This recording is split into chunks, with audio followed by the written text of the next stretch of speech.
خۆشەویستەکانم حەزەکەن لە پاش خۆتان تەمەنتان درێژ بێتەوە. رسول الله فرمي صلى الله عليه وسلم: إذا مات الإنسان انقطع عمله إلا من ثلاث. أجر إنسان مردو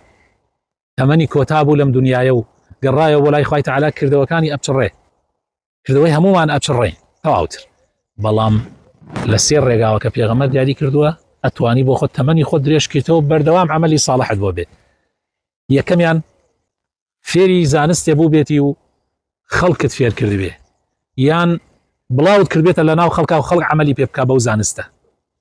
دوهم كاريكي خيرت كردي بيت وقفيك تكردي بيه لبينا وخوا مزقوتك بردك خستخانيك هر كاريكي خير اگر طبعا لو انا يسبلي اي من فقير مناتوانم مزقوت دروس كم ناتوانم خستخانه كم ناتوانم برد دروس كم هر كاريكي خير هر كاريكي خير جاري واه شتيكي سبلتك ابو مزقوتي كري جاري واه اوش ناتواني لكاتي تعمير كردني مزقوتك بلوكك بو مزقوتك اكري او بلوك بردوام صدقت بو انيري هر كاريكي خير هر كاريكي خير كلا باش خد بردوام به وخلق استفاده لي بكا بو تودي او ولد صالح يدعو له يان وكو روليكت پرورده کردی به لدای خود مناڵێکی باشت پەروەردە کردی بێ لە دوای خۆت ساڵح بێت کاری چاک بکە دوعا بکە نوێژ بکە قورئان بخوێنێ کردەوەی چاکە بکە ئەوە هەر هەمووی دێتە خەزێنەی تۆ تر ئەو